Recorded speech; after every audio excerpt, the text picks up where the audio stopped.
paano natin hihingian ng sustento ang amang wala namang trabaho? Demanda mo. Women and Children's Help Desk, tutulungan ka niyan, libre lang yan. Pau yan. Yung mga tangina, eto mabigat eh. Putang inang tatay ka na ayaw mong maghanap buhay, tapos ayaw mong sustentuhan ang pamilya mo. Ito, makinig kayo ngayong Pilipinas. Pakinggan ninyo ako ngayon. May sinasabi sa Biblia na ang sino mang ayaw magkandili ng sariling kanya, mas masahol pa sa hindi sumasampalataya. Eto mabigat. Ang sabi sa Biblia, yung mga demonyo nagsisisampalataya, nagsisipanginig. So pagka tatay ka ng pamilya, tapos hindi ka nagsusustento dahil tinatamad ka lang, ayaw mo, hindi ka nagkakandili ng sariling sayo, masahol ka pa sa hindi sumasampalataya. Ano ibig sabihin? Mas masama ka pa sa demonyo. Logic ha?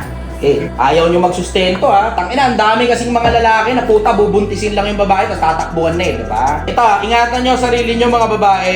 Dumating na tayo sa punto na napakadali na lang magkunyaring mahal ka ng kahit na sino. Bakit? Meron na tayo ngayong social media. Ang daling makipag-usap sa kahit kaninong trip mong kausapin. Trip mo lang kausapin.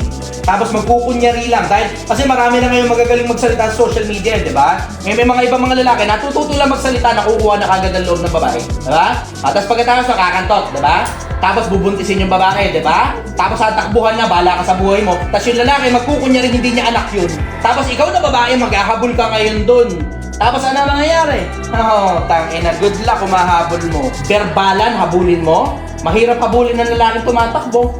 Sampahan mo ng kaso! Tignan mo ngayon kung paanong pukin ng ina mo. Siya pa maglulupasay na tanggapin mo yung pera niya.